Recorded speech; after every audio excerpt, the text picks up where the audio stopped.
Thank you Jesus. My நன்றியோடு துதிக்கிறோம், ஸ்தோத்திரிக்கிறோம். அப்பா பிதாவே என்று சொந்தம் கொண்டாட உம்முடைய குமாரனாகி இயேசு கிறிஸ்துவை எங்களுக்காக அருளினீரே. உம்மை நாங்கள் நன்றியோடு துதிக்கிறோம், உம்மை ஸ்தோத்திரிக்கிறோம்.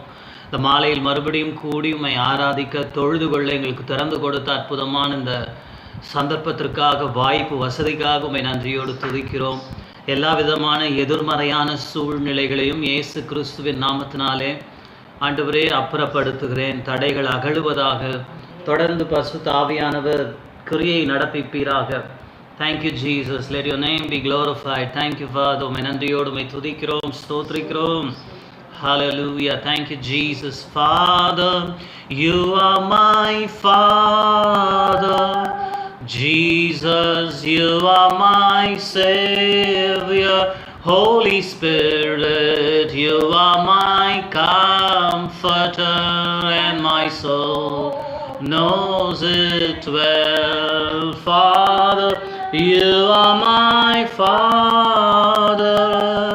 Jesus, you are my Savior. Holy Spirit, you are my comforter, and my knows it well. பிதாவே நீர் என்ன தந்தை, இயேசுவே நீர் என்ன இரட்சகர், ஆவியே என் தேற்றரவாளரை அறிவேன் என் ஆத்துமாவில். பிதாவே நீர் என்ன தந்தை, இயேசுவே நீர் எந்த இரட்சகர், ஆவியே எம் தேற்றரவாளரை அறிவேன் என் ஆத்துமாவில். ஆண்டவரே உம்மை அறிந்திருக்கிறோம் அப்பா. எங்களுடைய உள்ளத்திலே உம்மை அறிந்திருக்கிறோம், எங்களுடைய இருதயத்திலே உம்மை அறிந்திருக்கிறோம். நீர் எப்படிப்பட்டவர், நீர் இன்னார் என்பதை நாங்கள் அறிந்திருக்கிறோம். ஆனால் அந்த அறிவை இன்னும் ஆண்டவரே அதிகரிப்பீராக இந்த மாலை நேரத்திலே. Thank you Jesus. Help us lord to know more. Thank you. More of your love and more of your grace. Thank you Jesus. உம்மை இன்னும் அதிகமாய் அறிந்து கொள்ள உதவி செய்வீராக. Thank you thank you thank you Jesus for all the good things. நீ செய்து கொண்டிருக்கிற நடப்பிக்கிற எல்லா நன்மையான காரியங்களுக்காகவும் உம்மை நாங்கள் நன்றியோடு துதிக்கிறோம். Hallelujah. Wonderful Jesus. Hallelujah. We praise you and we exalt you. Thank you Jesus. Hallelujah. உம்மை உயர்த்தி உயர்த்தி உள்ளம் மகிழுதையா, உம்மை நோக்கி பார்த்து என் இதயம் துள்ளுதையா. உம்மை உயர்த்தி உயர்த்தி என் உள்ளம் மகிழுதையா, உம்மை நோக்கி பார்த்து என் இதயம் துள்ளுதையா. உம்மை உயர்த்தி உயர்த்தி என் உள்ளம் மகிழுதையா, உம்மை நோக்கி பார்த்து என் இதயம் துள்ளுதையா. கரம் பிடித்து காப்பவரே நன்றி நன்றி நன்றி நன்றி. உம்மை உயர்த்தி உயர்த்தி என் உள்ளம் மகிழுதையா, உம்மை நோக்கி பார்த்து என் இதயம் துள்ளுதையா. Jesus, hallelujah. Thank you Father. உம்மை நன்றியோடு உம்மை துதிக்கிறோம், உம்மை ஸ்தோத்திரிக்கிறோம். Thank you Jesus. Hallelujah. நீர் ஆண்டவரே எங்களுடைய கன்மலை, எங்களுடைய கோட்டை, எங்களுடைய நம்பிக்கை. ஆண்டவரே உமக்கு ஸ்தோத்திரம். எங்களுடைய இரட்சணிய கொம்பு, எங்களுடைய அடைக்கலமாய் ஆண்டவரே எங்களுடைய துருகமாய் எங்களுடைய தகப்பனே உமக்கு ஸ்தோத்திரம். மகிமையாய் நீர் இருக்கிறபடி நான் நன்றி செலுத்துகிறோம். Thank you, Jesus. Hallelujah. Wonderful Jesus. Thank you, Jesus. கர்த்தரேவும் செய்கைகள் பெரியவைகளே, சுத்தரேவும் செயல்கள் மகத்துவமானதே. கர்த்தரேவும் செய்கைகள் பெரியவைகளே, சுத்தரேவும் செயல்கள் மகத்துவமானதே. நெத்தியரே நியாயங்கள் என்று நிற்குமே, பக்தரின் பேரின்ப பாக்கியமீதே. நெத்தியறிவும் நியாயங்கள் என்றும் நிற்குமே, பக்தர் பாக்கியம் மீதே. ஆடைக்கலமே உமரடிமை நானே, ஆர்ப்பரிப்பே நேயாகம் மகிழ்ந்தே. கர்த்தர் நீ செய்த நன்மைகளையே நித்தம் நித்தம் நான் நினைப்பேனே. கர்த்தர் நீ செய்த நன்மைகளையே நித்தம் நித்தம் நான் நினைப்பேனே. ஆமென். ஹல்லேலூயா. ஒவ்வொரு நன்மை ஆண்டவரே யோசித்து பார்த்து நினைத்து பார்த்து உம்மை துதிக்கிறோம், உம்மை ஸ்தோத்திரிக்கிறோம். Thank you, Jesus. Hallelujah. எண்ணற்ற நன்மைகள் செய்திருக்கிறீர். எண்ணில்லாத ஆண்டவரே அற்புதங்களை நடப்பித்து இருக்கிறீர். ஆண்டவரே உம்மை நன்றியோடு உம்மை துதிக்கிறோம், உம்மை ஸ்தோத்திரிக்கிறோம். Father, we praise you, we glorify your name for all the good things you have wrought in our lives. Thank you, Jesus. Oh, hallelujah. Thank you, thank you, thank you, Lord. Jesus, உம்மை நன்றியோடு உம்மை துதிக்கிறோம், உம்மை ஸ்தோத்திரிக்கிறோம். Wonderful, wonderful Jesus. அப்பா பிதாவே, நாங்கள் உம்மை துதிக்கிறோம், உம்மை ஸ்தோத்திரிக்கிறோம். Thank you, Jesus. Hallelujah, hallelujah, hallelujah. நன்றி ஆண்டவரே, உம்மை நன்றியோடு உம்மை துதிக்கிறோம், உம்மை ஸ்தோத்திரிக்கிறோம். Hallelujah. எத்தனையோ பல நன்மைகள் இத்தனை ஆண்டுகளாய் அளித்தார். எத்தனையோ பல நன்மைகள் இத்தனை ஆண்டுகளாய் அளித்தார். கர்த்தரே நல்லவர் என்பதையே கருத்துடனே ருசித்திடுவேன். கர்த்தரே நல்லவர் என்பதையே கருத்துடனே ருசித்திடுவேன்.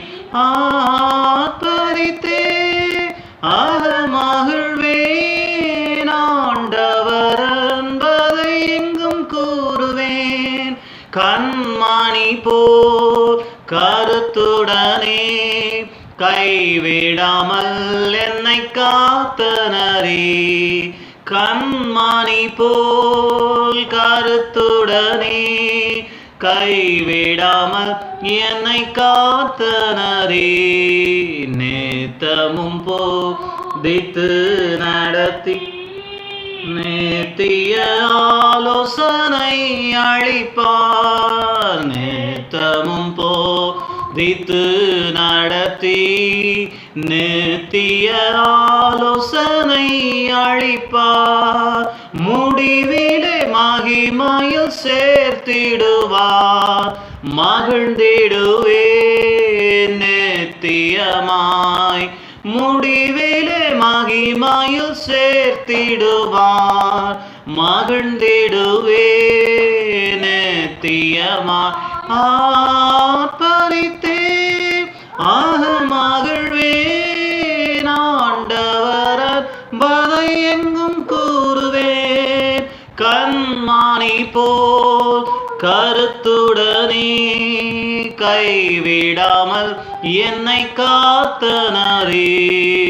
கண்மணி போல் கருத்துடனே கைவிட என்னை காத்தனரே.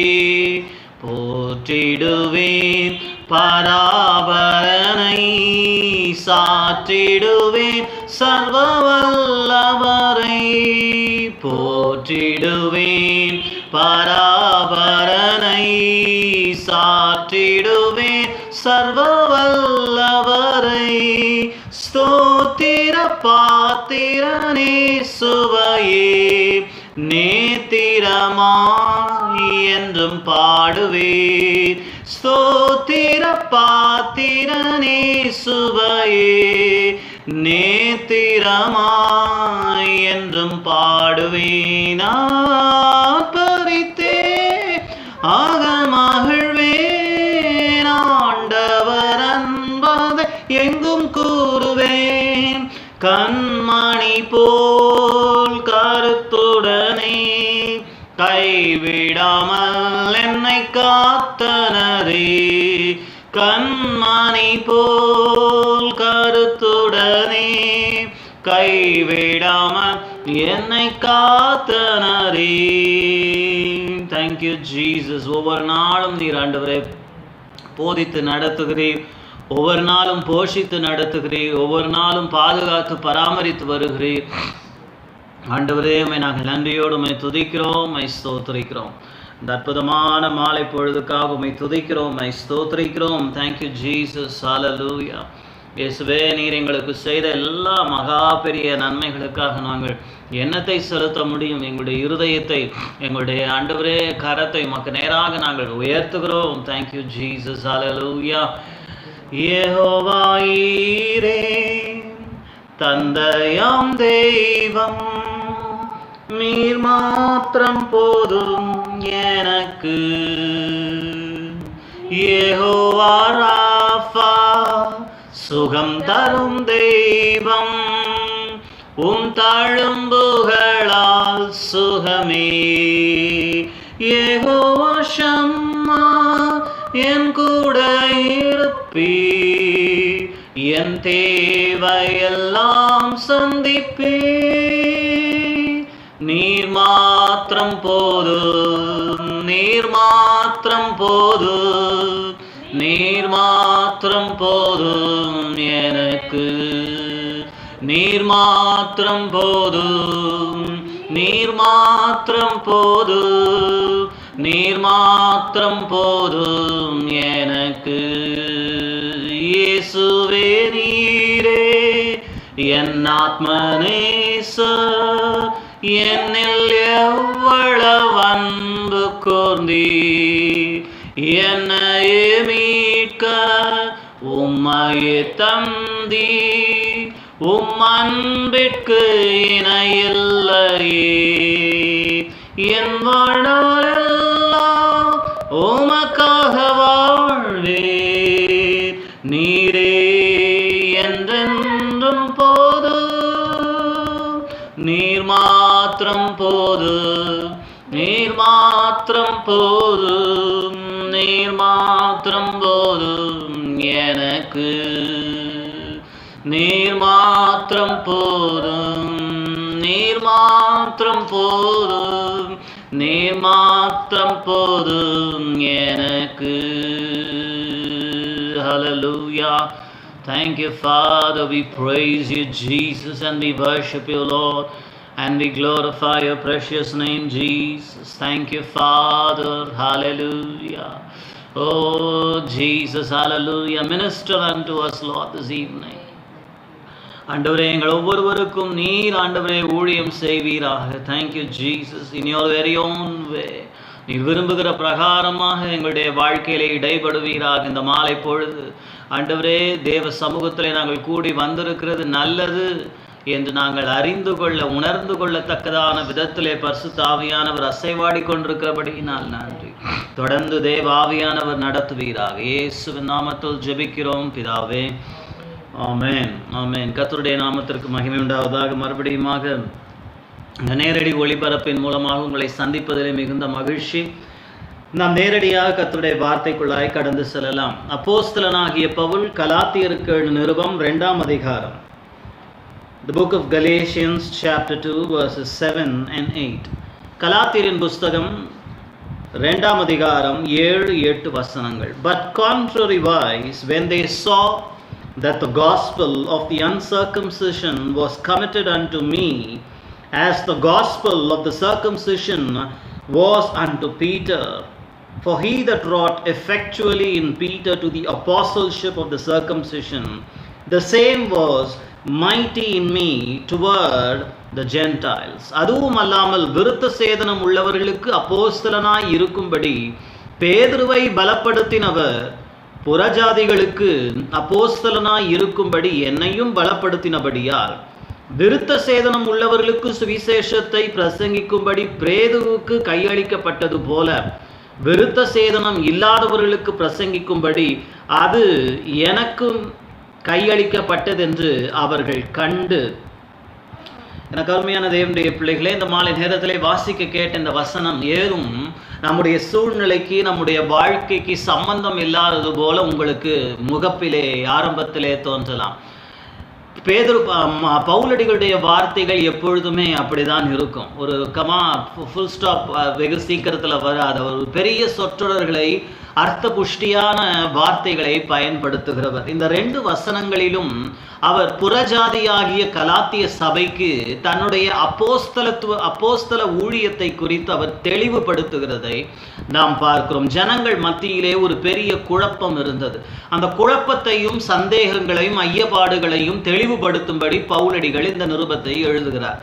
எழுதும் பொழுது சொல்லுகிறார், யூதர்கள் மத்தியிலே ஊழியம் செய்யும்படி பேதுருவை தெரிந்து கொண்டு அவரை எடுத்து வல்லமையாய் பலப்படுத்தி பயன்படுத்துகிறது போல என்னை புறஜாதிகள் மத்தியிலே அல்லது மற்ற தேசத்தார் மத்தியிலே சுவிசேஷத்தை அறிவிக்கும்படி கர்த்தர் தெரிந்து கொண்டார்.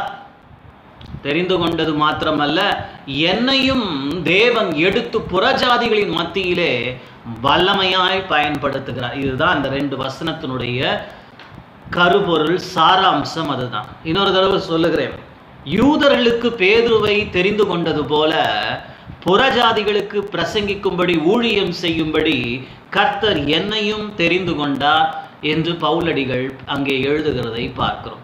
இங்கே நீங்கள் யோசிக்கலாம், இது என்னது, இதை கொண்டு கர்த்தர் என்ன என்னோடு பேச விரும்புகிறார்? ஆங்கில வேதாகமத்திலே பவுலடிகளுடைய வார்த்தைக்கு ஒரு காரியம் பயன்படுத்தப்படுகிறதை பார்க்கிறோம். அந்த வார்த்தை verse 7, but contrariwise when they saw that the gospel of the uncircumcision was committed unto me as the gospel of the circumcision was unto Peter. On the contrariwise அப்படின்னு சொல்லி பயன்படுத்தப்படுகிறதை நாம் பார்க்கிறோம். contrariwise, எனக்கு அருமையான தேவனுடைய பிள்ளைகள், அந்த ஒரு சொற்றொடர், அந்த ஒரு வார்த்தையை கொண்டு பரிசுத்த ஆவியானவர் என்னோடு கூட தேவன் இடைப்பட்டார். அது தமிழில் சரியாக இங்கேயும் கூட நம்முடைய வேதாகமத்திலே பார்க்க முடியாது. ஆனால் அதனுடைய விளக்கம் என்னவென்று விளக்கத்தை தான் நாம் இந்த மாலை நேரத்திலே செய்தியாய் பார்க்க போகிறோம். பேதுருவை யூதர்களுக்கு தெரிந்து கொண்டது போல எதிர்மறையாய் அல்லது பேதுருடைய ஊழியத்திலிருந்து வித்தியாசப்பட்ட வேறுபட்ட ஒரு ஊழியத்தை செய்யும்படி என்னை தேவன் தெரிந்து கொண்டார். அதுதான் இந்த மாலை நேர செய்தியினுடைய சாராம்சம். இன்னொரு தடவை கூட சொல்றோம், on the contrary wise, what is God speaking to you? On the contrary wise, today that's going to be the title of the message, call for a contrasting life. Call for a contrasting life.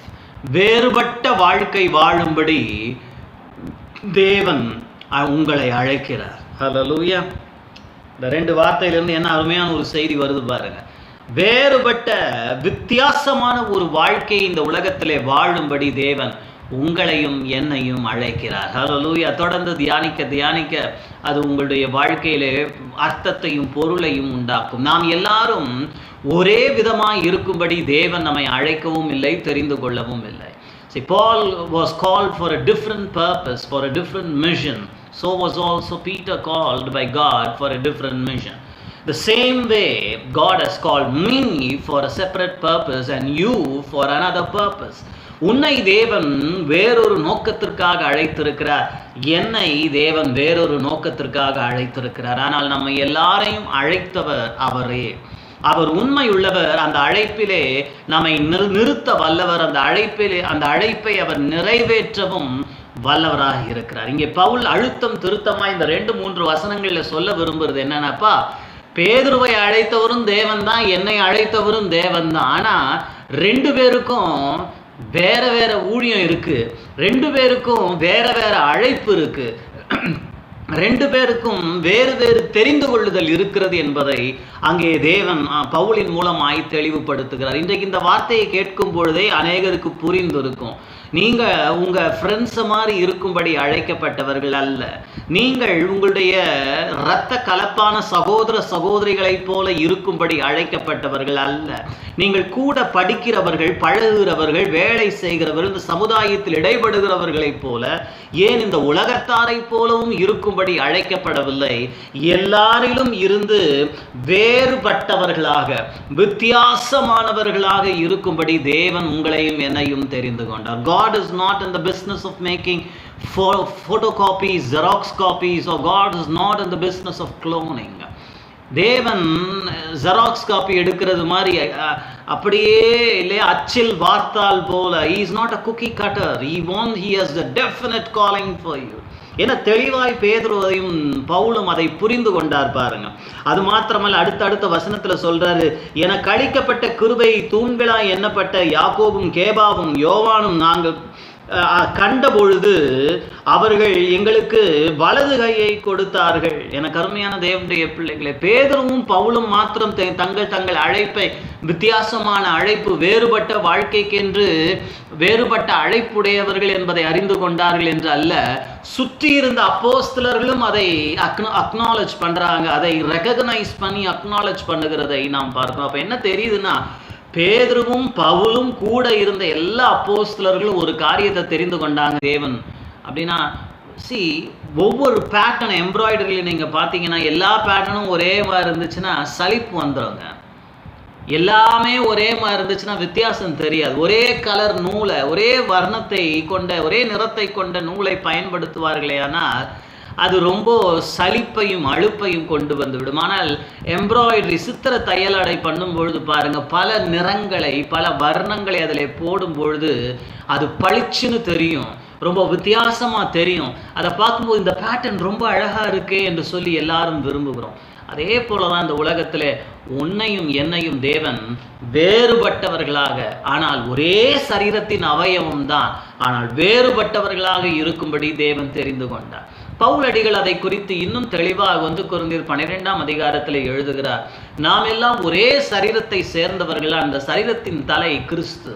ஆனால் அவர் தலையாய் இருக்கிறார். ஆனால் எல்லாரும் கண்களாக இருப்பதில்லை, எல்லாரும் வாயாக இருப்பதில்லை, எல்லாரும் செவிகளாய் இருப்பதில்லை, எல்லாரும் கைகளாய் கால்களாய் இருப்பதில்லை, இல்லையா?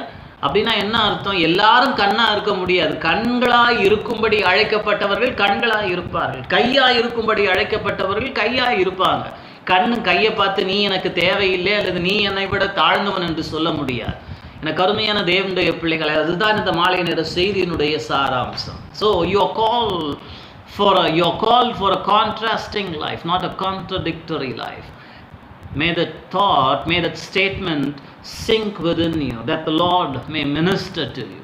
இன்றைக்கு நிறைய பேருக்கு குழப்பம் இல்லையா? நிறைய பேருக்கு வாழ்க்கையில் அந்த குழப்பம், என்னை தேவன் எதற்காக அழைத்திருக்கிறார், என் அழைப்பு என்ன, என்னுடைய காரியம் என்னவென்று சொல்லி குழம்பிக் கொள்கிறாங்க.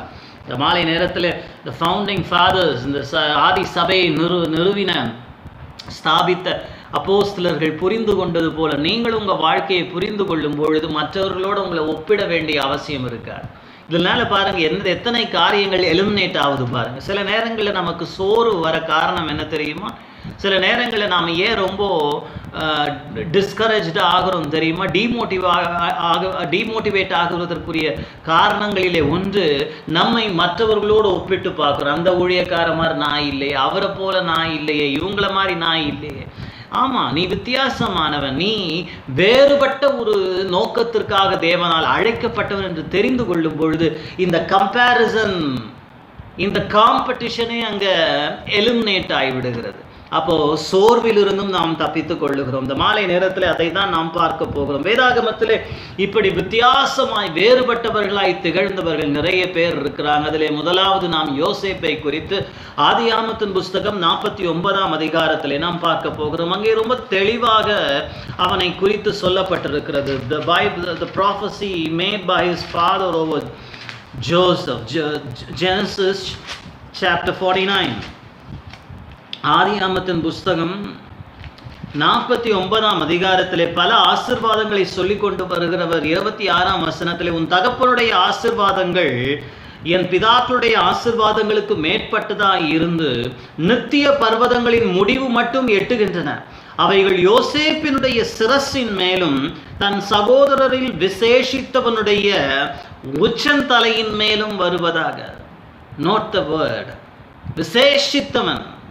யோசேப்பினுடைய சிரசின் மேலும் தன் சகோதரரில் விசேஷித்தவன், தன் சகோதரரில் வேறு பிரிந்து வாழ்ந்தவன்.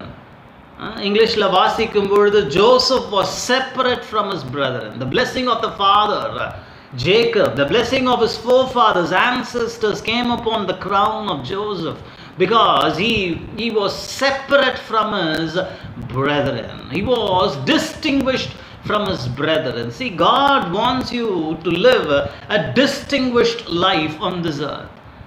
நீங்க வேணா ரொம்ப காமனான ஒரு வாழ்க்கை வாழ விரும்பலாம், எல்லாரும் மாதிரியும் வாழ்ந்துட்டு போயிடலாங்க. அப்படிதான் இன்னைக்கு இருக்கிற பெரும்பாலான விசுவாசிகளுடைய மனப்பான்மையா இருக்கிறது. ஆனா நீங்களும் நானும் எல்லாரையும் போல வாழும்படி அழைக்கப்படல. யோசேப்பை போல சகோதரர் மத்தியிலும் கூட டிஸ்டிங்விஷ்டா, விசேஷித்தவர்களாக, வேறு விரிக்கப்பட்டவர்களாக, இனம் கண்டுகொள்ளக்கூடிய தக்கதான விதத்துல ஒரு கிரௌடுல, ஒரு கூட்டத்துல இருந்தா கூட தனித்துவமாய் வாழும்படி தெரிந்து கொள்ளப்பட்டவர்கள். So what distinguished Joseph among his brethren? யோசேப்பை வித்தியாசப்படுத்தி வேறுபடுத்தி காட்டினது என்ன? அவங்க அப்பா கொடுத்த பலவர்ண அங்கின்னு நிறைய பேர் நினைக்கலாம். இல்ல, அவங்க அப்பா கொடுத்த பலவர்ண அங்கியின் நிமித்தமாக தான் யோசேப்புக்கு நிறைய பிரச்சனைகளே வந்தது. See, Jacob played favoritism in the family. See, the playing favoritism was, found running through the bloodline of Jacob, because his mother his mother Rebecca showed favoritism towards him. She favored Jacob over Esau. தன் மூத்த மகன் ஏசாவை விட இளையவன் யாக்கோபை தாயாகிய ராகேல் அதிகமாய் நேசித்ததுனால யாக்கோபுக்கு பிரச்சனை வந்துச்சு.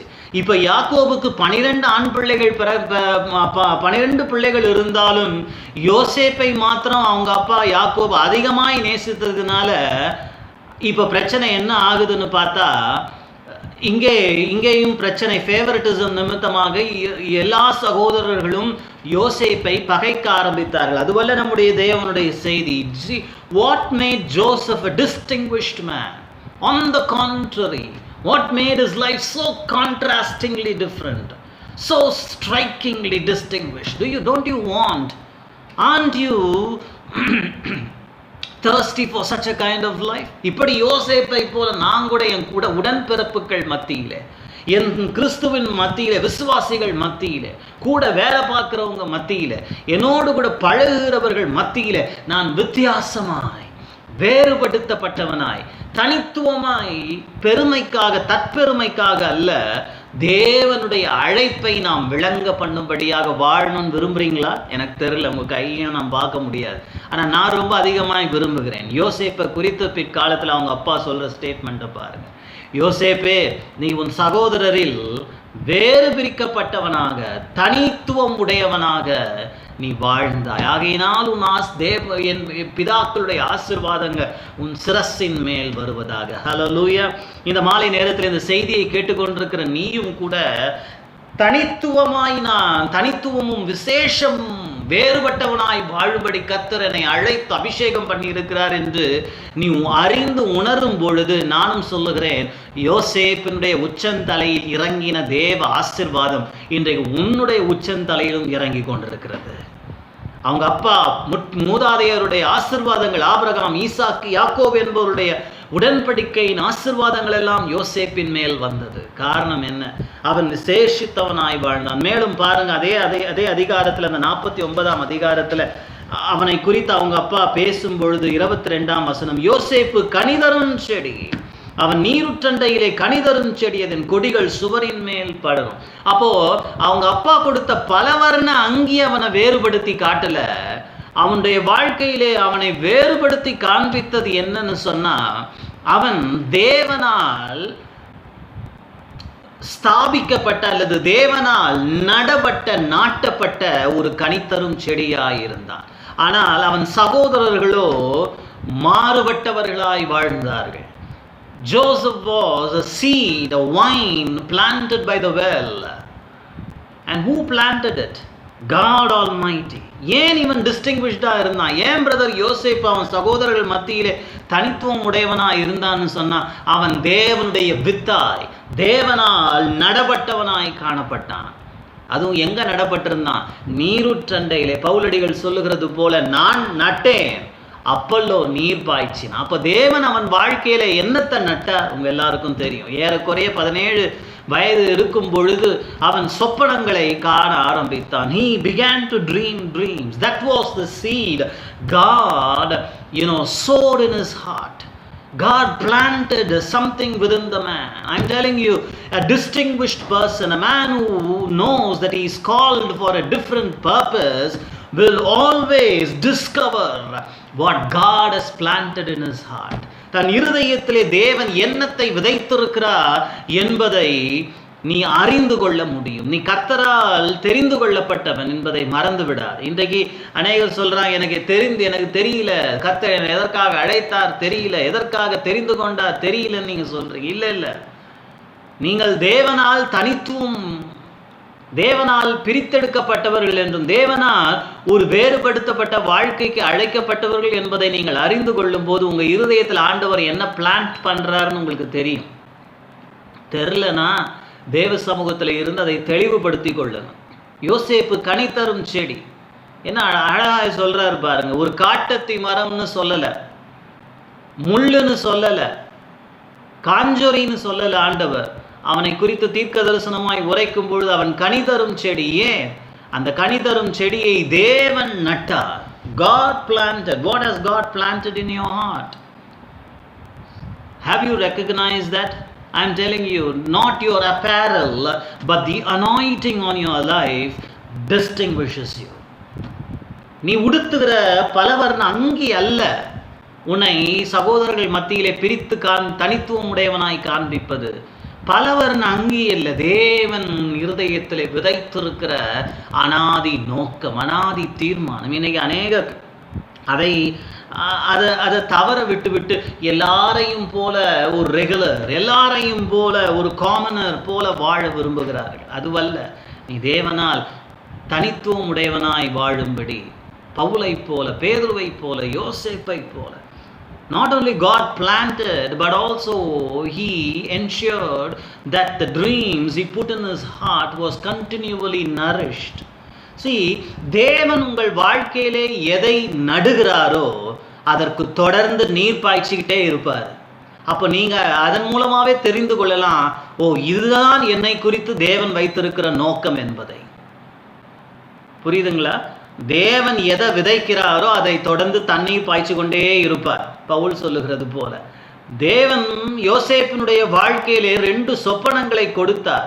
அந்த 2 சொப்பனங்களும் கெட்டு போகாதபடி, பொருளற்றதாய், அர்த்தமற்றதாய் விழுந்து போகாதபடிக்கு அவன் தொடர்ந்து அதற்கு நீர் பாய்ச்சப்பட்டதை நாம் பார்க்கிறோம். உன்னுடைய வாழ்க்கையிலும் கூட ஆண்டவர் தன்னுடைய நோக்கத்தை தெளிவுபடுத்தும் பொழுது, விதைக்கும் பொழுது அதை தொடர்ந்து ஆண்டவர் நீர் பாய்ச்சி கொண்டே இருப்பார். God will continually nourish what He has planted, and what He has not planted, God will eliminate.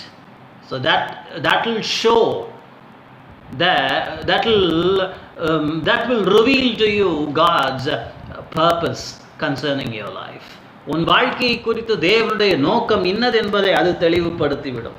இப்படி வாழும் வாழ்க்கை தாங்க ரொம்ப ஆச்சரியமான, அதிசயமான வாழ்க்கை. நீங்க அதை தான் விரும்பணும்.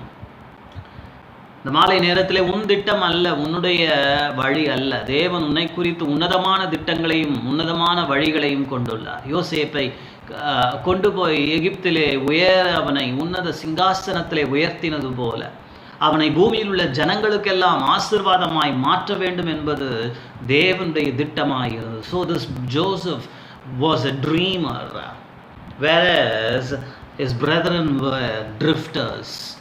Are you a dreamer or a drifter? Are you a visionary or are you drifting away in life? யோசேப்பு தனித்துவமாய் அவனை பிரித்து டிஸ்டிங்விஷ்டாக காட்டினது தேவனிடத்திலிருந்து அவன் பெற்றுக்கொண்ட சொப்பனங்கள். ஆனால் அவனோடு பிறந்தவர்கள் எல்லாம் பாருங்க, வாழ்க்கையில் போன போக்கில் போனாங்க. ரூபன் ஒரு போக்கில் போனான், யூதா ஒரு போக்கிலே போனான், லேவி ஒரு போக்கிலே போனான். முடிவு ரொம்ப மோசமான முடிவுகளாக இருந்தது. 12 பேரில் இவன் மாத்திரம் தனித்துவமாய் விளங்கினான்.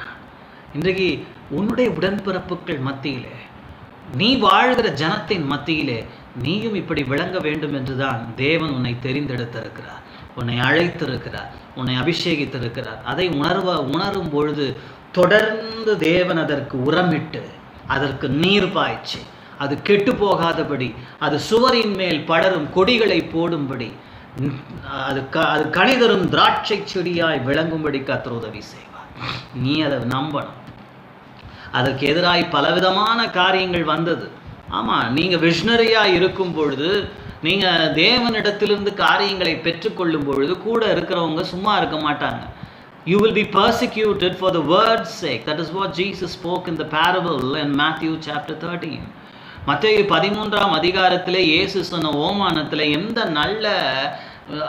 எந்த நிலத்திலே விதைக்கப்பட்ட பொழுது அது வேர் பற்றி அது வளர்ந்து வந்ததோ, அது கர்த்தருடைய வார்த்தை நிமித்தம் உபத்திரவத்திற்குள்ளானது. He was persecuted. Look at Psalm 105. It says, the word of the Lord tried Joseph until it came to pass. கர்த்தருடைய வார்த்தை நிறைவேறும் அளவுக்கும் கர்த்தருடைய தேவனுடைய வசனம் அவனை புடமிட்டது என்று எழுதப்பட்டதாம். வித்தியாசமான வாழ்க்கை. இப்போ உலகத்தில் நாம் யுனிக்காக, ரொம்ப தனித்துவமாக, டிஸ்டிங்விஷ்டாக, கான்ட்ராஸ்டிங்காக நம்ம வாழும் பொழுது பர்சிக்யூஷன் இருக்கும். ஆனால் நற்செய்தி என்ன தெரியுமா? இந்த பர்சிக்யூஷன், இந்த உபத்திரவத்தின் மத்தியில் எல்லாம் தேவன் அவனோடு கூட இருந்தார். அதே போல் என்னுடைய வாழ்க்கையிலும் கூட தேவனுடைய வார்த்தை நிமித்தம், தேவனுடைய அழைப்பின் நிமித்தம், தேவனுடைய அனாதி தீர்மானத்தை நீ உணர்ந்து கொண்டு வித்தியாசமான வேறுபட்ட மனுஷனாய், தனித்துவம் உள்ளவனாய் நீ வாழுகிறபடியினால் நீ உபத்திரவத்திற்குள்ளாகலாம். ஆனால் கர்த்தர் உன்னோடு இருந்து அவை எல்லாவற்றிலும் இருந்து உன்னை தப்பித்து உன்னை வெளியே கொண்டு வருவார். இன்னைக்கு அநேகர் சொப்பனங்களையும் தரிசனங்களையும் பெறலாம், ஆனால் கிணச்சண்டையிலே தரித்திருப்பதில்லை. கிணறு என்பது இங்கே வளர்த்தெடுக்கிறதை காண்பிக்கிறது. He was not only planted, but he was planted by a well. What does that mean? I already explained to you. What God plants, God nourishes. What God orders, God pays. தேவன் எதை விதைக்கிறாரோ, எதை நடுகிறாரோ அதற்கு தண்ணீர் பாய்ச்சுகிறார். இன்னைக்கு அநேகர் தேவனிடத்திலிருந்து வார்த்தையை பெறுறாங்க, தேவனிடத்திலிருந்து வசனத்தை பெறுகிறார்கள், தேவனிடத்திலிருந்து தீர்க்க தரிசனங்களை பெறுகிறார்கள். ஆனால் பல நேரங்களிலே அதை வளர்த்தெடுக்கும் என்வாயன்மெண்ட்டில் அவங்க இருப்பதில்லை. See, your environment can either facilitate your faith or, kill your faith. Your environment is very important. நீ வாழ்கிற சூழ்நிலை மிக முக்கியமானது. சில சூழ்நிலைகள் தோதுவில்லாத சூழ்நிலைகள். அவன் கிணற்றண்டையிலே நடப்பட்டான் அப்படின்னா என்ன அர்த்தம்? He saw that he put himself in places where his dreams could be nourished. Are you? உன்னுடைய தரிசனம், தேவன் கொடுத்த திட்டங்கள், தேவன் கொடுத்த வாக்குத்தத்தங்களுக்கு அவைகள் எல்லாம் நிறைவேற வேண்டுமேயானால் அது விசுவாசம் நிறைந்த ஒரு இடத்திலே அது காணப்பட வேண்டும். அநேகர் அப்படிப்பட்ட இடங்களிலே இருப்பதில்லை.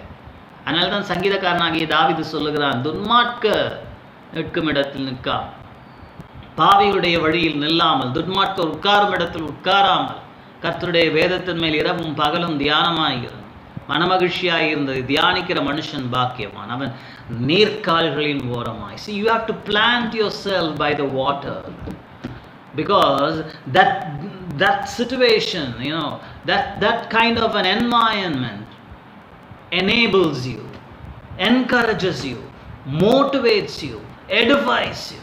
உன்னை பக்தி விருத்திக்குள்ளாக்கி கர்த்தர் கொடுத்த வசனம் நிறைவேறாதுன்னு சொல்றக்கூடிய அளவுக்கு அவனை தூக்கி குழியில போட்டாங்க, விற்று போட்டாங்க.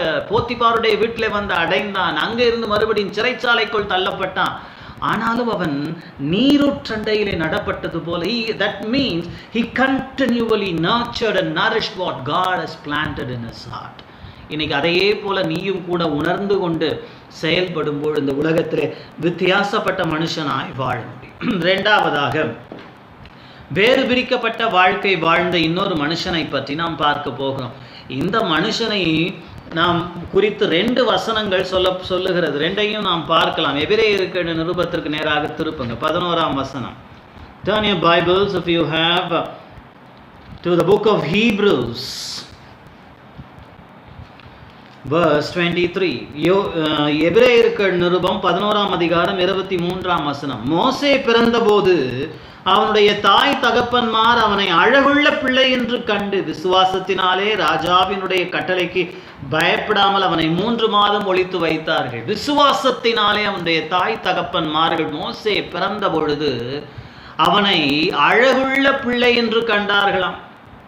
அழகுள்ள பிள்ளை என்று கண்டார்கள் என்று சொல்லப்பட்டிருக்கு. They saw that the child was an extraordinary child. The child was a special child. See, this does not speak of his external beauty. மோசே அழகுள்ள பிள்ளைன்னு சொன்னோன்னு நிறைய பேர் என்ன நினைக்கிறாங்கன்னா, பார்க்க அந்த பேபி ரொம்ப அழகா இருந்தது வெளி தோற்றத்தில். இல்லை இல்லை இல்லை, நீங்க கவனிக்கணும். அதனால தான் எபிரேயர்கள் அதை குறித்து சொல்லுகிறது விசுவாசத்தினாலே. அப்படின்னா என்ன? தரிசித்து நடவாமல் விசுவாசித்து நடந்தார்கள். அப்ப தரிசித்து நடப்பதுன்னா என்ன அர்த்தம்?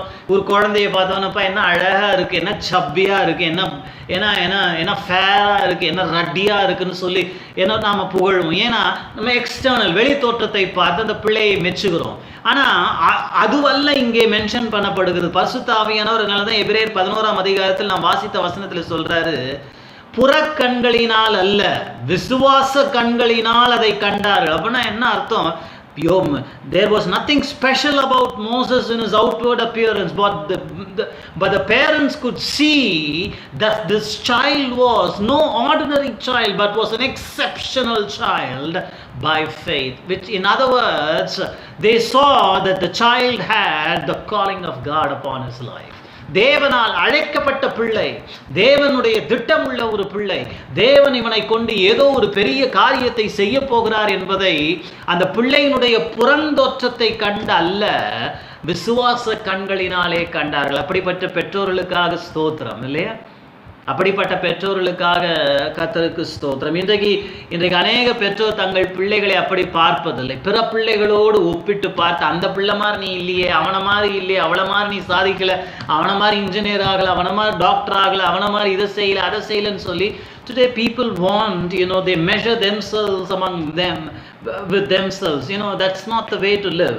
இல்லை அவனை மாதிரி இல்லை, இவங்கள மாதிரி இல்லைன்னு சொல்லி தங்களை தாங்களே ஒப்பிட்டு பார்த்து கொள்ளுகிறார்கள். They want to look alike, cookie cutters. No, அச்சில் வார்த்தால் போல இருக்க விரும்புகிறாங்க. இல்லை இல்லை இல்லை. See, நீங்களே பார்க்கலாம் இல்லை எஜுகேஷன் ஸ்ட்ரீமில் கூட. நான் I don't want to get into all those things. ஏதாவது ஒரு ப்ரொஃபஷனில் யாராவது ஜெயிச்சு அதிகமாக சம்பாதிச்சாங்கன்னா எல்லாரும் அதே பக்கம் போவாங்க. யாராவது ஒரு பிள்ளை இந்த டேலண்ட் இந்த ஸ்கில்ல ஜெயிச்சா எல்லாரும் அதுக்கு படிக்க வைப்பாங்க. அப்படி அல்ல. மோசேயினுடைய பெற்றோர் பாருங்க, இவனை மற்ற பிள்ளைகளிலிருந்து வேறு பிரித்தது என்ன? தேவனுடைய அழைப்பு. மோசே சின்ன பிள்ளை, அந்த பிள்ளை ஒன்றும் சொல்ல, அந்த பிள்ளைக்கு தெரியவே தெரியாது, மழல. அப்போ நான் ஆண்டவர் அழைத்திருக்கிறார்னு சொல்லிச்சா? இல்லை. ஆனால் அவனுடைய பெற்றோர் கண்டார்கள். What distinguished Moses? By faith they could see this child was not an ordinary child. This child was special, exceptional, distinguished. He had something amazing on his life. இந்த பிள்ளை வேறு பிரிக்கப்பட்ட பிள்ளை என்று கண்டதுக்கான அந்த விசுவாசம் அவர்களுக்கு உதவி செய்தது. இது ஒரு புறம் இருக்கட்டும். அப்போ பிறப்பிலேயே அந்த பிள்ளை மற்ற எல்லா பிள்ளைகளிலுமிருந்து வேறு பிரிக்கப்பட்டான். அது நிமித்தம் என்ன நடந்துச்சு? சுற்றி இருக்கிற எல்லா பிள்ளைகளும் மாண்டது. ஆனால் மோசே மாத்திரம் பிழைத்து கொண்டான். ஹல்லேலூயா. பார்த்தீங்களா?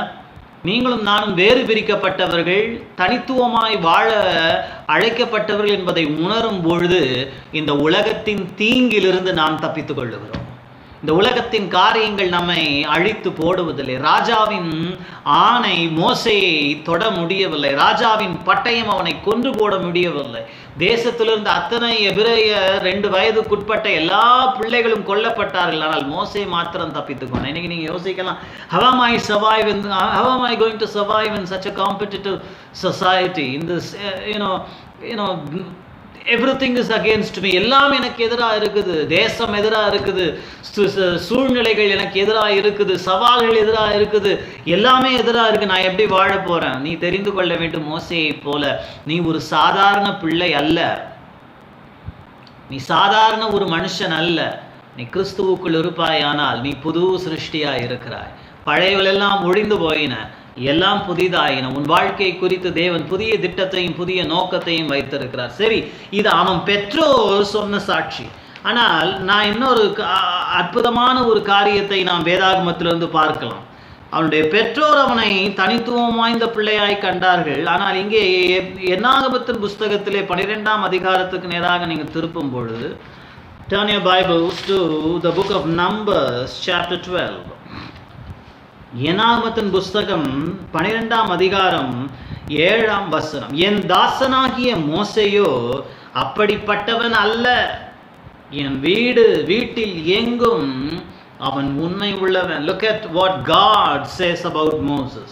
Numbers chapter 12 and verse 7. My servant Moses is not so. அதிலேயே வந்துருது, my servant is not so, my servant Moses is not so, who is faithful in all my house. என் வீடெங்கிலும் அவன் உண்மை உள்ள மனுஷன். இன்னொரு விதமாக அதை இன்டர்பிரட் பண்ணணும்னா ஆண்டவர் சொல்றார், my servant Moses is different. My servant Moses is distinguished. He is unlike you. Aaron, Miriam, don't think Moses is like anybody else. No. Moses is special. Moses is distinguished. Moses is exceptional. Moses lived a contrasting life, not a contradictory life. மோசே வேறுபட்ட ஒரு வாழ்க்கை வாழ்ந்தான். நான் சொல்லலை, எபிரேயரை எழுதின பரிசுத்த ஆவியானவர் இல்லை. இங்கே இஸ்ரவேலின் கர்த்தர் நேரடியாக பேசுறார். அவங்க அண்ணனும் அக்காவும் ஒரு நாளில் மோசேக்கு எதிராக பேசத்தகாத காரியங்கள் எல்லாம் பேசினாங்க. ஒரு ஃபேமிலி ப்ராப்ளம் வந்துச்சு. அதுக்குள்ளே ஆழமாக நீங்கள் படித்து பார்த்துங்க. அவனுடைய திருமணத்தை குறித்து அவர்கள் தவறாய் பேசினார்கள். ஏன்னா மோசே மனம் முடித்தது ஒரு கருப்பின பெண்ணை மனம் முடித்தான். he married an Ethiopian woman. So கலப்பு திருமணம், interracial marriage. So they were against it, but God was for Moses. அதான் பவுலுடைய எழுதுறாரு இல்லையா, if God be for us, who can be against us? Not even family, not even your own siblings. உடன்பிறப்புகள் கூட கர்த்தரின் பட்சத்தில் இருக்கும்பொழுது எதிர்த்து நிற்க முடியாது. இங்கே மோசேக்கு எதிராய் வந்தார்கள், ஆனால் கர்த்தரோ மோசேயை குறித்து சாட்சி சொல்ல ரொம்ப ஆச்சரியமா இருக்கு. God says, my servant Moses is not so. அப்படின்னா என்ன அர்த்தம்? My servant Moses is different. Will God tell that about you and me? Will God ever testify such a thing about me and you? உன்னையும் என்னையும் குறித்து தேவன் இப்படிப்பட்ட சாட்சி சொல்லுவாரா? சொல்ல முடியும் என்பதை தான் நாம் பார்க்கிறோம். பவுல் சொல்லுகிறார் இல்லையா, கர்த்தர் என்னை வேறுபட்ட ஒரு ஊழியத்திற்கு அழைத்திருக்கிறார். பேதுருவை போல நான் செய்ய வேண்டியதில்லை, பேதுருவை போல நான் பேச வேண்டியதில்லை, பேதுருவை போல் நான் பிரசங்கிக்க வேண்டியதில்லை. ஏனென்றால் பேதுருவை எதற்காக அழைத்தாரோ அதே போல கர்த்தர் என்னை வேறொரு நோக்கத்திற்காக அழைத்திருந்தார். If only we could understand His eternal plans and purposes concerning our lives, we will not compare, we will not compete against each other. That eliminates such a lot of trouble. அதுக்காக தான் இந்த மாலை நேரத்திலே ஒரு encouraging மெசேஜை தேவன் பேசி கொண்டிருக்கிறார். என் தாசனாகிய மோசே வேறுபட்டவன், அப்படிப்பட்டவன் அல்ல, என் வீட்டில் எங்கும் உண்மை உள்ள மனுஷன். அவங்க அப்பா அம்மா அவனை விசேஷித்த பிள்ளையாய் கண்டார்கள், ஆண்டவர் அவனை உண்மை உள்ளவனாய் கண்டார். So what distinguishes you and me in this world? A quality which is so rare in this world, even amongst believers. விசுவாசிகள் மத்தியிலும் கூட காண்பதற்கரிதாய் போயிருக்கிற ஒரு குணாதிசயத்தை பவுலடிகள் கொண்டிருந்தார். அதுதான் உண்மை. உண்மை ஒரு மனுஷனை வேறுபடுத்தி காண்பிக்கிறது. நீ உண்மை உள்ளவனாய் இருக்கிறாயா? கர்த்தருக்கு கொடுக்கும் விஷயத்தில் நீ உண்மை உள்ளவனாய் இருக்கிறாயா? அநேகர் கர்த்தருக்கு கொடுக்கும் விஷயத்திலே நாம் அவரை வஞ்சிக்கிறோம் இல்லையா? நாங்கள் தேவனை எப்படி வஞ்சித்தோம் என்று நீங்கள் கேட்கிறீர்கள். தசம பாகத்திலும் காணிக்கைகளிலும் நீங்கள் தேவனை வஞ்சித்தீர்கள் என்று சொல்லி மல்கியாவின் புஸ்தகத்திலே சொல்கிறார். தேவனுக்கு கொடுக்க வேண்டியதிலே வஞ்சிக்கிறோம். அவரை கனப்படுத்த வேண்டிய விஷயங்களிலே அவரை வஞ்சிக்கிறோம். தேவனுக்கு கொடுக்க வேண்டிய நேரத்திலே அவரை நாம் வஞ்சிக்கிறோம். தேவன் நமக்கு கொடுத்ததை எடுத்து பயன்படுத்தாமல் போகும் பொழுது நாம் அவரை வஞ்சிக்கிறோம். மத்தேயு 25ஆம் அதிகாரத்தில் ஒரு அழகான ஓமானத்தை இயேசு சொன்னார் இல்லையா? நீ கொஞ்சத்தில் உண்மை உள்ளவனாய் இருப்பாயானால் உன்னை அநேகத்தின் மேல் அதிகாரியாக உயர்த்துவேன். அப்போனா உண்மை என்பது என்ன? அங்கிருந்து நாம் ஒரு விஷயத்தை கற்றுக்கொள்கிறோம். உண்மை என்பது தேவன் நமக்கு என்ன கொடுத்திருக்கிறாரோ அதை எடுத்து பயன்படுத்த தவறும் பொழுது தேவன் அதை உண்மையற்றதாய் பார்க்கிறார், போலித்தனமாய் அதை பார்க்கிறார். புரியுதுங்களா? தேவன் நமக்கு கொடுத்திருக்கிற தாளந்துகள், வரங்கள், கிருபைகளை எடுத்து பயன்படுத்தும் பொழுது ஆண்டவர் நம்மளை பார்த்து என்ன சொல்றார்? உண்மையும் உத்தமமான ஊழியக்காரனேன்னு சொல்றார். ஆனால் அதை பயன்படுத்தாமல் இருந்த ஒரு மனுஷனை, ஒரு தாளந்து பெற்றவன் அதை பயன்படுத்தாமல் போன பொழுது அவனை பார்த்து ஆண்டவர் என்ன சொன்னார்? துன்மார்க்கனும் துரோகியுமான மனுஷனேன்னு சொன்னார். அப்பனா when you fail to optimize what God has given in your life, you and I prove to be very unfaithful in the sight of God. Are you faithful in the things God has entrusted you? God has entrusted you with so much.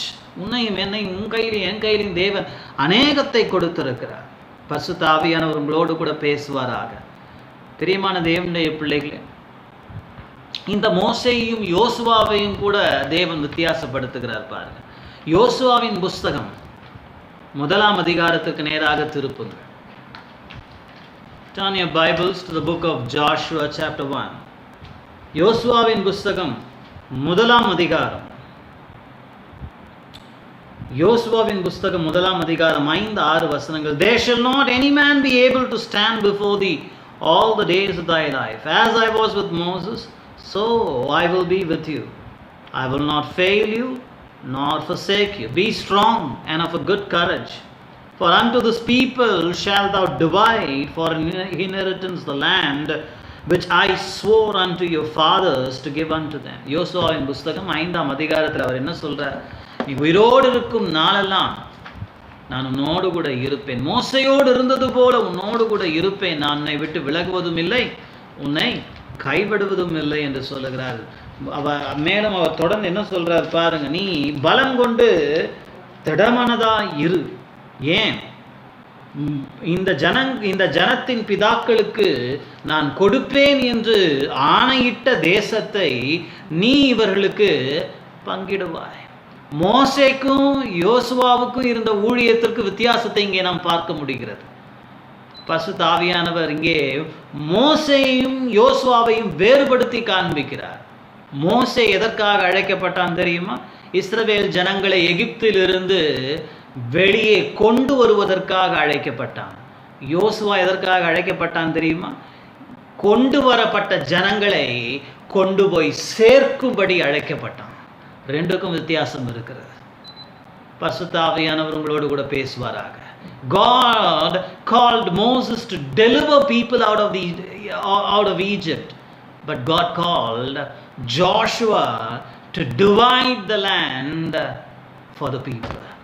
This man was called to deliver, Joshua was called to divide.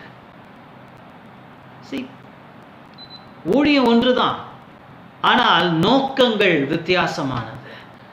Same ministry, same God, same people, everything was same, promises were the same, but the purposes, the intent was different. Moses was called for something else and Joshua was called for something else. Overlapping இருக்கலாம், ஆனால் தேவன் இருவரையும் வித்தியாசப்படுத்தி காண்பித்தார். பரிசுத்த ஆவியானவர்களோடு கூட பேசுவாராக. இன்றைக்கு நீங்கள் யோசிக்கலாம், நான் ஊழியத்திற்கு அழைக்கப்படலையே, கர்த்தர் ஏன் என்னோடு இதை குறித்து பேசி கொண்டிருக்கிறார்? இது ஊழியத்திற்கு மாத்திரம் பொருந்தும்னு அல்ல.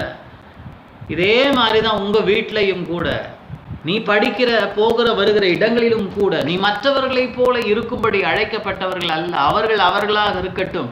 நீ கர்த்தருக்குள் வித்தியாசமானவனாய் வேறு பிரிக்கப்பட்டவனாய் காணப்படுவாயாக. May the Lord speak to you. That will eliminate such a lot of stress and tension.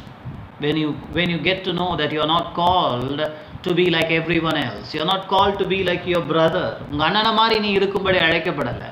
உன் தம்பியை மாதிரி இருக்கும்படி நீ அழைக்கப்படலை. உன் அக்காவை போல் நீ இருக்கும்படி அழைக்கப்படலை. உன் கூட பழகிற விசுவாசிகளைப் போல் இருக்கும்படி அழைக்கப்படலை. நீ வேறு பிரிக்கப்பட்டவன் அல்லது வேறு தனித்துவமாய் வாழும்படி கர்த்தர் உன்னை அழைத்திருக்கிறார். ஏன்னா அருமையான காரியங்கள் இந்த மாலை நேரத்தில். கடைசியா இல்லை, இன்னும் 2 விஷயங்களை நாம் பார்க்க போகிறோம். என்னாகமத்தின் புஸ்தகத்தில் இன்னொரு மனுஷனை பற்றி ஆண்டவர் பேசுகிறார் பாருங்க. Turn your Bibles to the book of Numbers, chapter 14 and verse 24. But my servant Caleb, because he had another spirit with him and had followed me fully, him will I bring into the land whereinto he went, and his seed shall possess it. என் தாசனாகிய காலேபோ வேறே ஆவி உடையவனாய் இருந்து என்னை முழுவதுமாய் உத்தமமாய் பின்பற்றினபடியினால் அவன் போய் வந்த தேசத்தை நான் அவனுக்கு கொடுப்பேன் என்று என்னாகும் 14:24 கர்த்தர் வாக்கு பண்ணுகிறார். கவனித்தீர்களா? ஆண்டவர் காலேபை பற்றி என்ன சொல்லுகிறார்னு? He had another spirit. இன்னொரு டிரான்ஸ்லேஷன் சொல்லுகிறது, he had a different spirit. Do you have a different spirit? இங்கே ஸ்பிரிட்னு சொல்றது the disposition of your mind. உன்னுடைய மனதை காட்டுகிறது. ஸ்பிரிட் என்பது கேபிட்டல் எஸ் அல்ல, small letter S. Oh, I wish I had the time to expound that, but you do the you sit and meditate on that. My servant Caleb was distinguished. What distinguished Caleb? From whom did God distinguish Caleb? காலேபு வித்தியாசமானவன்னு கர்த்தர் சொல்றாரு. வேறே ஆவியை பெற்றவன்னு கர்த்தர் சொல்றாரு. முதலாவது யாரிடத்திலிருந்து அவனை வேறு பிரித்து காண்பித்தார்? எது அவனை வேறு பிரித்து காண்பித்தது? காலேபை அவனோடு போய் வந்த 10 உளவாளிகள் மத்தியிலிருந்து தேவன் வேறு பிரித்து காண்பித்தார். 12 உளவாளிகள் கர்த்தரால் தேசத்தை உளவு பார்த்து வரும்படிய மோசேயின் மூலமாய் அனுப்பப்பட்டார்கள். 12 பேரும் போனார்கள். அதில் யோசுவா காலேபும் இருந்தார்கள். 12 பேர்ல 10 பேரும் வந்து சொன்னார்கள், அந்த தேசம் எல்லாம் வாக்குத்தத்தத்தின்படி இருக்கு, ஆனா நம்மால் முடியாது. அங்கே வாழ்கிறவர்கள் ராட்சத மனுஷர்கள். அவர்கள் கண்களுக்கு முன்பதாக நாம் வெட்டுக்கிளிகளை போல் இருந்தோம். நாம் அவர்களுக்கு இரையாவோம். இது நடக்காது, இது ஆகாது, விளங்காது என்று சொல்லி தேசத்திலே ஜனங்கள் மத்தியிலே துர்செய்தியை பரப்பி ஜனங்களை அதைரியப்படுத்தினார். ஆனால் காலேபும் யோசுவாவும் எழுந்து நின்று அவர்கள் ஜனங்களை தைரியப்படுத்தினார்கள். அப்படி சொல்லாதிருங்கள், கர்த்தர் நம்மேல் பிரியமாய் இருந்தால் தேசத்தை நமக்கு கொடுப்பார். பாலும் தேனும் ஓடுகிறது நலமும் விசாலமான தேசத்தை நாம் சுதந்தரிப்போம். மட்டுமல்ல, அவர்கள் சொன்னார்கள், அவர்களை காத்த நிழல் அவர்களை விட்டு விலகினது, அவர்கள் நமக்கு இரையாவார்கள் என்று சொல்லி தைரியப்படுத்தினார்கள். கர்த்தர் அதை கண்டார். கூட போய் வந்த 12 பேர்ல 10 உளவாளிகளும் அவருடைய சந்ததியும் வனாந்திரத்தில் அழிந்து மாண்டது. 40 ஆண்டுகளாய் அவர்கள் வனாந்திரத்திலே செத்து மடிந்தார்கள். ஆனால் 12 பேர்ல 2 பேர் யோசுவாவும் காலேபும் மாத்திரம் அடுத்த 40 ஆண்டு வரைக்கும் உயிரோடு காக்கப்பட்டு வாக்குத்தத்தம் பண்ணப்பட்ட தேசத்திற்குள் பிரவேசித்தாங்க. மற்றவங்களுடைய பிள்ளைகள் தான் உள்ள வந்தாங்க. ஆனால் இவங்களுக்கு அப்படி இல்லை. இவங்களும் பிரவேசித்தாங்க, பிள்ளைகளும் பிரவேசித்தார்கள். நான் கருமையான தேவனுடைய பிள்ளைகள், அதை ஆண்டவர் இங்கே சொல்றாரு, என் தாசனாகிய காலேபோ வேறே ஆவி உடையவனாக இருந்தான். இன்னைக்கு கூட நம்முடைய சூழ்நிலை அப்படிதான் இருக்கு இல்லையா? இன்னைக்கு நமக்கு எதிராக பெரிய சவால்கள் நின்று கொண்டிருக்கிறது. You may have financial challenges before you. So many great giants before you. I don't know what giant you are facing in life. எப்படிப்பட்ட ராட்சத இமாலய பிரச்சனைகளை நீ சந்தித்து கொண்டிருக்கிறாயின்னு எனக்கு தெரியாது. உன்னோடு இருக்கிற ஃப்ரெண்ட்ஸ், சொசைட்டி, ஃபேமிலி எல்லாரும் என்ன சொல்றாங்க எனக்கு தெரியாது. எல்லாரும் நெகட்டிவா பேசிட்டு இருக்கலாம், எல்லாரும் ஆகாது, நடக்காது, விளங்காதுன்னு சொல்லி கொண்டிருக்கலாம். ஆனால் கர்த்தர் என்ன பார்க்கிறாரு தெரியுமா? மற்றவங்க சொல்றதெல்லாம் இருக்கட்டும், நீ உன்னை பற்றி என்ன சொல்ற, நீ கர்த்தரை பற்றி என்ன சொல்ற, அதை தான் கர்த்தர் பார்க்கிறார். இன்னைக்கு நம்மளை பத்தி 1000 பேர் 1000 விமர்சிக்கட்டுங்க, 1000 பேர் 1000 சொல்லட்டுங்க, ஆனா நீ உன்னை குறித்து என்ன நினைக்கிறாய்? 10 பேரை என்ன நினைச்சாங்க தெரியுமா? நாம வெட்டுக்கிளின்னு நினைச்சாங்க. ஆனா காலேபு தன்னை வெட்டுக்கிளியாக பார்க்கல, தன்னை கர்த்தருக்குள் ஒரு விசுவாச வீரனாய் கண்டான். அவன் சொன்னா, முடியும், என்னால் அல்ல, என்னை பலப்படுத்துகிற கிறிஸ்துவினாலே, என்னால் அல்ல, பலத்தினால் பராக்கிரமத்தினால் அல்ல, கர்த்தருடைய ஆவியினால் ஆகும் என்று சொல்லி அவன் கர்த்தர் மேல் விசுவாசம் ஆயிடும். இன்னைக்கு உன் கூட இருக்கிறவங்க என்ன நம்புறாங்க, என்ன விசுவாசிக்கிறாங்க, என்ன விசுவாசிக்கல, என்ன பயப்படுறாங்க, என்ன சந்தேகப்படுறாங்க, விசுவாசிக்கிற உன்னையும் என்ன திட்டுறாங்க, விமர்சிக்கிறாங்க, அதெல்லாம் தேவையே கிடையாது. நீ என்ன நம்புற? நீ நம்புறியா? நீ விசுவாசிக்கிறியா? நீ கர்த்தர் மேல் பற்று உடையவனா இருக்கிறாயா? கர்த்தர் உனக்கு சொன்னதை, தேசத்தில் என்ன நடந்தாலும் அதை நிறைவேற்ற வல்லவர் என்பதை நீ நம்பினால், கர்த்தர் உன்னை பார்த்து சொல்றாரு, நீ தான் வேறு பிரிக்கப்பட்ட மனுஷன், நீ தான் வித்தியாசமானவன். If you have such a kind of a spirit, a different spirit from your kith and kin and family and other people in this world, God honors you saying, my servant Caleb is different. He has a different kind of faith. He has a different kind of attitude. He is very different from his own people. So therefore I will honor him. கர்த்தர் காலேபை கனப்படுத்தினார். பின் நாட்களில் காலேபின் சந்ததி எவ்வளவாய் விருத்தி அடைந்தது பாருங்க. Hebron தேசத்தை அவர்கள், மலை பிரதேசத்தை பிடித்தார்கள். அக்சால் என்னும் அவருடைய மகள் ஆசீர்வதிக்கப்பட்டார். அதெல்லாம் உங்களுக்கு தெரியும். இன்றைக்கு I am telling you, your faith distinguishes you. Moses' faithfulness distinguished him. Joseph's dreams distinguished him. And what is distinguishing you? What is making you exceptional in this world? Your belief system. You should have a strong belief system. மிக பலமான ஒரு விசுவாசம் உனக்கு இருக்கணும். அந்த பலமான விசுவாசத்தை பிறப்பிப்பது எதுன்னு கேட்டா, your intimate relationship with God. தேவனோடு நீ கொண்டிருக்கிற தனிப்பட்ட நெருங்கின அந்யோன்ய ஐக்கியம் தான் இந்த விசுவாசத்தை உனக்கு கொடுக்க முடியும். I have a lot to say, but time is very limited. May the Holy Spirit minister to you. Are you different in this world, or are you like everybody else? What is your belief system? His faith made him live a contrasting life. And we come to another man. Conclusion. Daniel. Turn your Bibles to the book of Daniel, chapter 3. தானியேலு தீர்க்க தரிசன புஸ்தகம் 3ஆம் அதிகாரத்திற்கு நேராக உங்களுடைய வேதாகமத்தை திருப்புங்கள். Look at this man. This man was lived another contrasting life. வித்தியாசமான வாழ்க்கை, வேறுபடுத்தப்பட்ட ஒரு வாழ்க்கையை வாழ்ந்தான் என்று 6ஆம் அதிகாரம் 3ஆம் வசனத்திலே வாசிக்கிறோம். Then this Daniel was preferred above the presidents and princes because an excellent spirit was in him, and the king thought to set him over the whole realm. தானியேல் 6:3. இந்த தானியேலை தேசத்து தேசாதிபதி உயர்த்த வேண்டும் என்று நினைத்தான். காரணம் என்னவென்றால், தானியேலுக்குள் ஒரு விசேஷித்த ஆவி இருந்தது. ஹல்லேலூயா. What makes you exceptional? What makes you live a contrasting life? What makes you live a different kind of life, a unique kind of life? Your attitude. As I very often say, your attitude determines your altitude.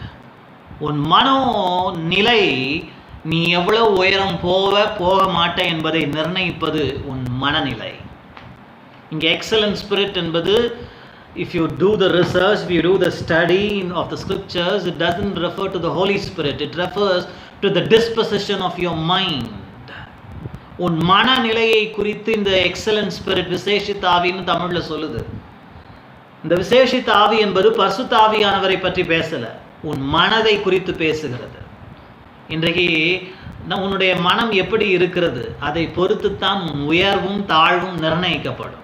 அதனால தான் ரோமர் 12ஆம் அதிகாரம் 2 வசனங்கள் சொல்லுகிறது, உன் சரீரத்தை ஜீவ பலியாக ஒப்புக்கொடு, மனம் புதிதாகிறதுனாலே மறுரூபம் அடைவாயாக. அப்போ மனம் எவ்வளவு வலிமை உடையது என்பதை பாருங்க. The power of your mind, உன் மன வலிமை. இந்த மன வலிமையை நாம் உலகத்திலிருந்து பெற்றுக்கொள்ள முடியாது, கர்த்தருடைய வார்த்தையிலிருந்து தான் பெற்றுக்கொள்ள முடியும். That is why Jesus taught on the Beatitudes, famously, the Beatitudes he taught on the mount. மனதை குறித்து அங்கே பேசுகிறார் பல காரியங்களை. அப்போ உன் மனம் ரொம்ப முக்கியம். இந்த மனதை அவன் கொண்டிருந்தபடியினால்தான் வாழ்க்கையில் அவனுக்கு ப்ரமோஷன் மேலே ப்ரமோஷன் வந்தது. இன்றைக்கு அநேக வேலை ஸ்தலத்தில் கூட எனக்கு ப்ரமோஷன் வரல, எனக்கு வர வேண்டியதெல்லாம் வரல. I'm telling you, maybe one of the reason is you need to check your attitude. உன் மனநிலை எப்படிப்பட்டதா இருக்கு? உன் மனநிலை எப்படிப்பட்டதா இருக்கு? எதற்காக ப்ரமோஷன் எதிர்பார்க்கிற? What will you achieve if you are promoted? See, Daniel did not go after promotion.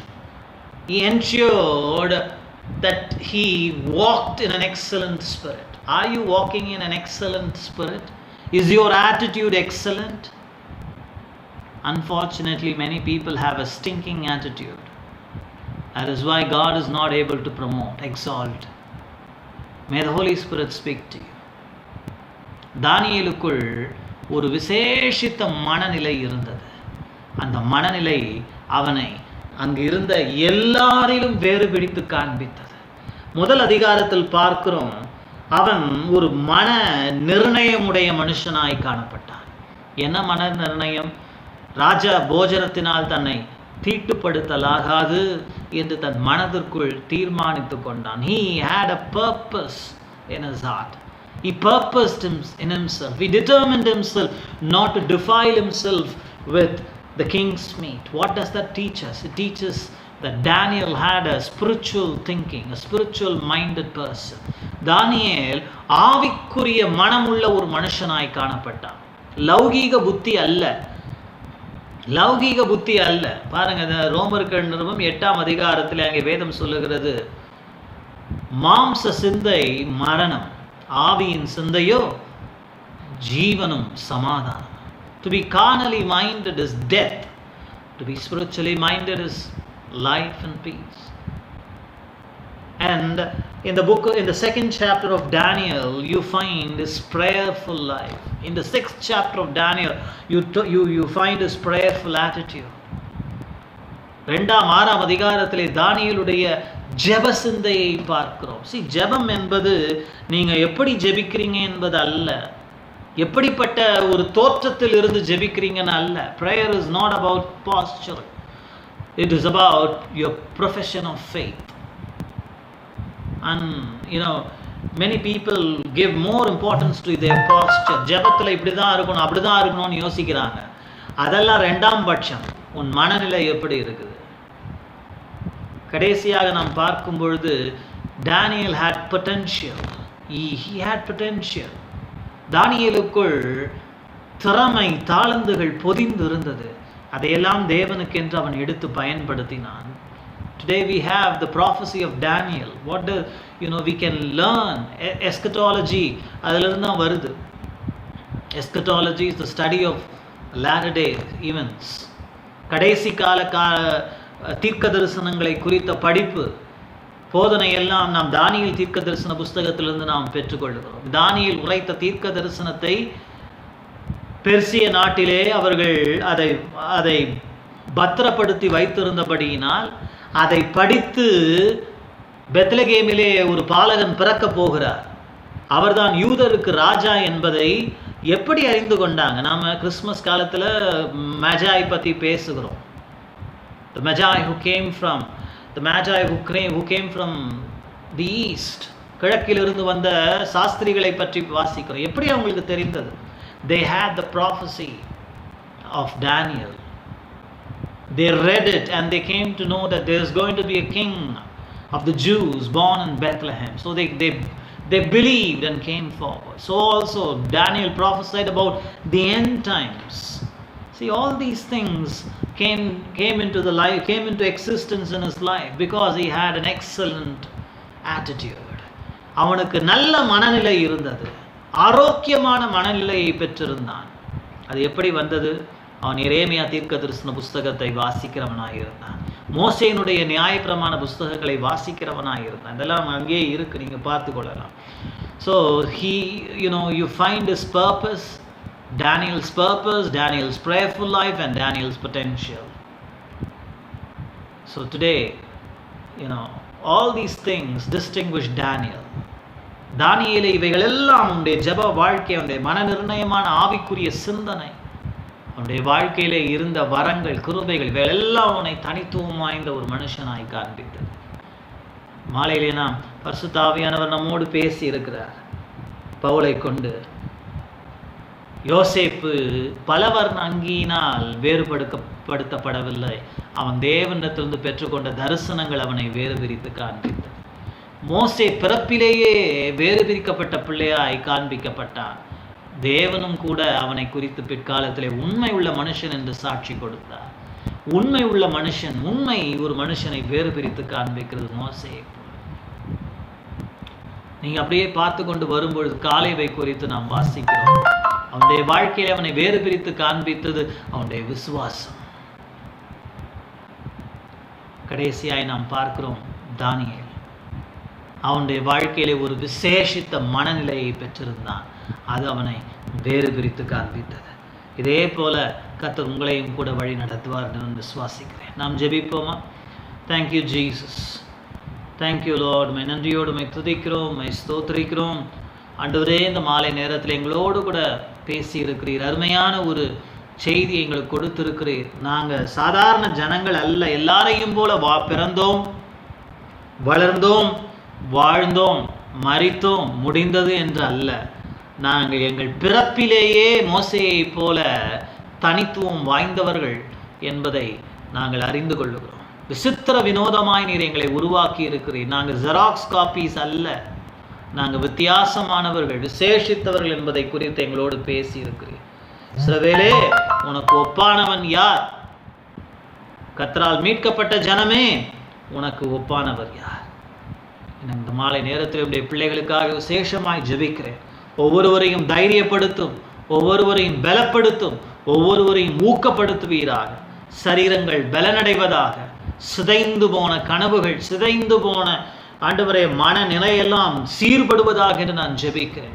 அநேகர் மன சிதைவினால் கஷ்டப்பட்டு கொண்டிருக்கிறார்கள். என் மனம் ஒரு நிலையிலேயே இல்லை, மனம் சிதைந்து போயிருக்கு. பல காரியங்கள் என் மனதை சிதைத்து இருக்கிற இந்த மாலை நேரத்தில் இந்த வார்த்தையின் அதிகாரத்தில் ஜெபிக்கிறேன். அவர்களுக்கு ஒரு மனதை தந்து தூக்கமற்ற இரவுகள் அகன்று போகட்டும். ஆழ்ந்த நித்திரையை தாரும். பயங்கள் இயேசுவின் நாமத்திலே வெளியே போ. பலவீனப்படுத்துகிற ஆவிகளை இயேசுவின் நாமத்தில் ஜனங்களை விட்டு வெளியேறு என்று கட்டளையிடுகிறேன். அற்புத சுகத்தை ஒவ்வொருவருக்கும் தாரும். தேவைகள் அதிசேவதமாய் பஞ்ச காலத்தில் எலியாவை போஷித்து திருப்திப்படுத்தின தேவன் இந்த இக்கட்டான காலங்களில் பிள்ளைகளுடைய தேவைகளை சந்தித்து மனமகிழ பண்ணுவீராக. உமக்கே துதியும் கனத்தையும் மகிமையும் செலுத்துகிறோம். இயேசு கிறிஸ்துவின் நாமத்தில் ஜெபிக்கிறோம் பிதாவே. ஆமென். God bless you. God be with you.